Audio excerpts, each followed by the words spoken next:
अस्सलाम वालेकुम एवरीवन। उम्मीद करती हूँ आप तमाम लोग बिल्कुल खैरियत से होंगे। आज का जो टॉपिक है हमारा दैट इज़ अबाउट टैबलेट, जो कि हम सॉलिड डोजेज फॉर्म को लेके चल रहे हैं। सॉलिड डोजेज फॉर्म के बारे में डिस्कशन हो रही है हमारी।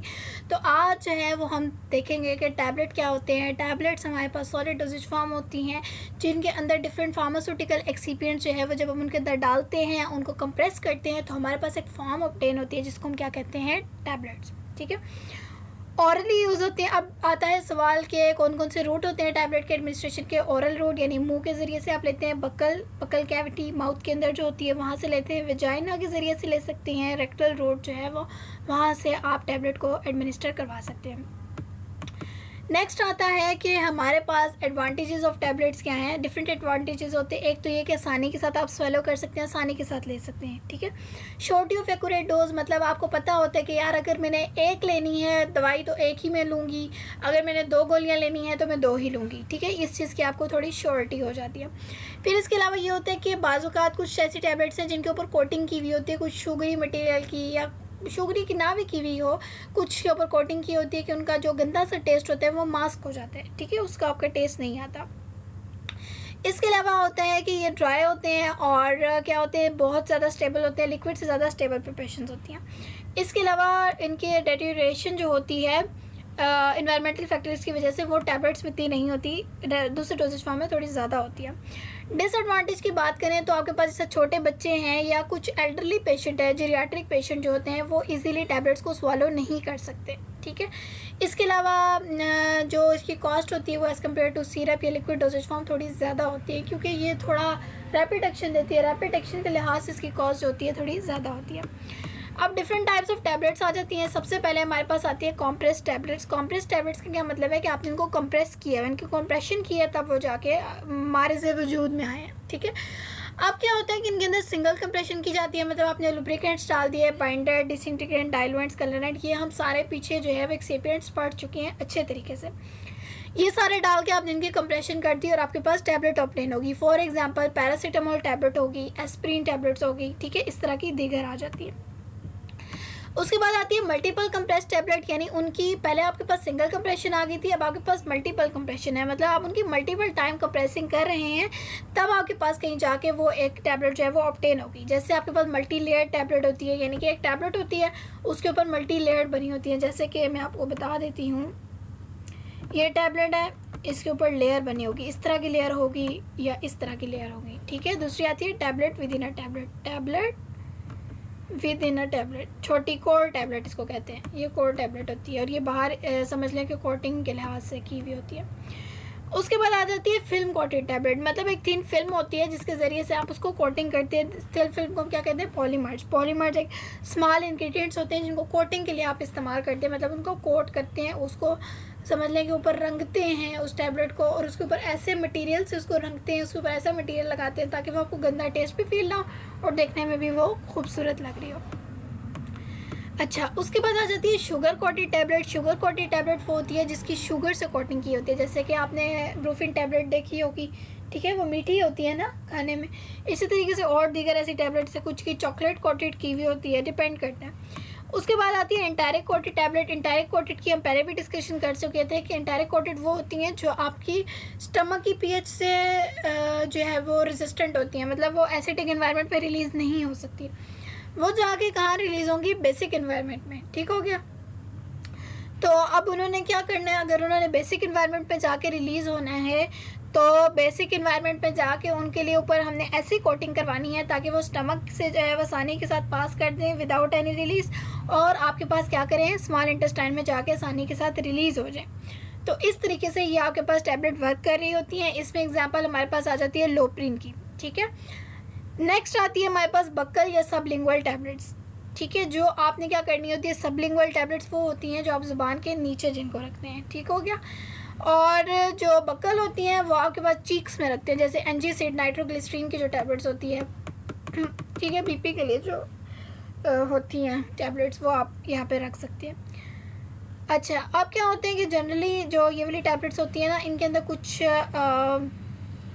ऐसे इंग्रेडिएंट होते हैं जो आपको डिस्ट्रॉय कर सकते हैं और जीआईटी में एब्जॉर्ब नहीं होते हैं। ठीक है, क्योंकि ये बस इनकी ऐसी बनी हुई होती है, इनकी नेचर ही ऐसी होती है। एफर्वेसेंट टैबलेट्स का हम पीछे देख चुके हैं कि एफर्वेसेंट क्या होगी, पानी के अंदर डालेंगे तो जिससे आपको ये देखिए बुलबुले बने हुए नज़र आ रहे हैं, bubbles.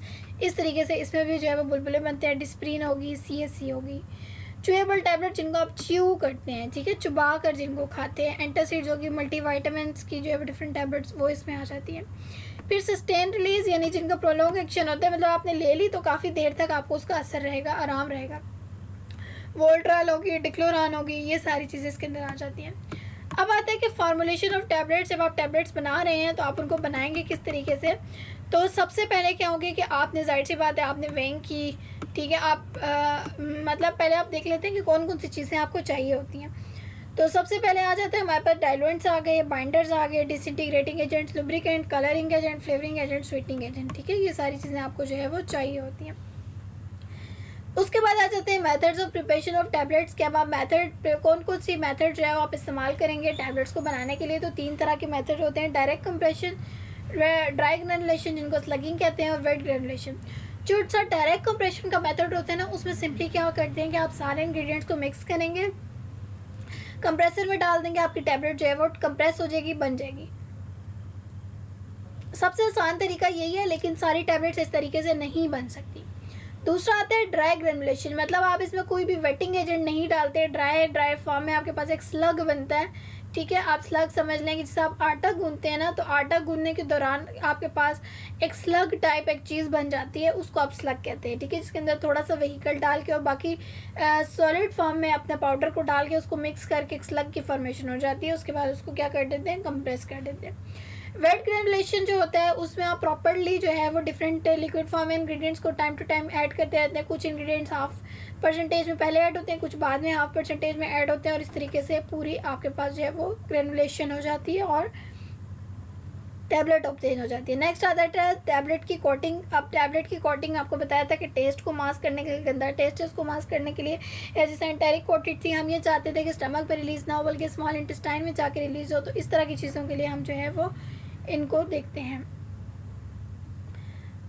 Objects of tablet coating. Tablet coating में हम कौन कौन से ऑब्जेक्ट इस्तेमाल करते हैं। तो एक तो ये कि आपने जब टैबलेट कोटिंग करनी होती है ना, तो आपने क्यों कर रहे हैं टैबलेट कोटिंग, वो इस वजह से कर रहे हैं ताकि उसकी एलिजेंस अपीयरेंस हो, मतलब वो देखने में खूबसूरत लगे, ठीक है। दूसरी बात ये है कि उसके टेस्ट को मास्क करें। तीसरी बात ये है कि उसकी स्टेबिलिटी को मेंटेन कर सके, मतलब वो स्टेबल हो आपके पास टैबलेट। इसके अलावा ये है कि आजकल जो कोटिंग मोस्ट रिसेंटली यूज़ की जाती है वो एंटेरिक कोटिंग है, वो आपको बता दिया है। दूसरा ये कि सस्टेन रिलीज, मतलब आप प्रोलॉन्ग एक्शन चाह रहे हैं किसी भी टैबलेट का कि वो ज़्यादा देर तक बॉडी में वो अपना एक्शन जो है वो परफॉर्म करती रहे, तो उसके लिए भी हम कोटिंग करते हैं। ये आपको कोटिंग पेन नज़र आ रहा है, कि मैं आपको एलेबोरेट कर देती हूँ उसको थोड़ा सा, 1 मिनट। ये जो खाली जगह नज़र आ रही है ना गोल, यहाँ से आप टैबलेट्स को इसके अंदर डालते हैं, ठीक है। पाउडर इसके अंदर यहाँ पे खोल के इसके अंदर डाला हुआ होता है, यहाँ से पाउडर निकल के इधर आ रहा होता है, ये गोल गोल घूमता रहता है, उसके साइड पे क्या होती रहती है, कोटिंग होती रहती है। बड़ा मज़े का ये फिनोमेना होता है जिसके ज़रिए से कोटिंग हो रही होती है। अब आती है types of tablet coating. Tablet coating की डिफरेंट टाइप्स है। सबसे पहले आ जाती है शुगर कोटिंग। मैंने पहले भी डिस्कस कर चुकी हूँ कि बता आपने शुगरी मटेरियल की उसके ऊपर जो है वो कोटिंग कर रहे होते हैं, कोई मीठे सब्सटेंस की, ठीक है, ताकि आपका जो गंदा टेस्ट है उसको आप कम कर सकें।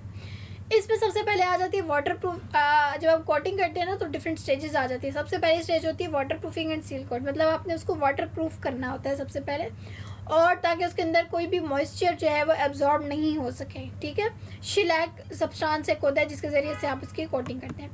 सब कोटिंग करते हैं। सब कोटिंग 3 से 5 कोट आप उसके लगाते हैं हैवी सिरप के, ठीक है। एक सिरप आप बना लेते हैं नॉन मेडिकेटेड, जिसमें आपको पता है किस तरीके से बनता है। सुक्रोज को पानी के अंदर मिक्स करके एक सिरप बना लेते हैं और उससे क्या करते हैं, उसकी कोटिंग करवा देते हैं। उसके बाद स्मूथिंग एंड फाइनल राउटिंग 5 से 10 कोट लगा देते हैं सिंपल सिरप की। उसके बाद फिनिशिंग एंड कलरिंग, फिनिश करेंगे और उसकी कलरिंग कर देंगे, उसके ऊपर रंग दे देंगे ताकि वो रंग भी जो होता है ना वो भी फ्लेवर्ड होता है।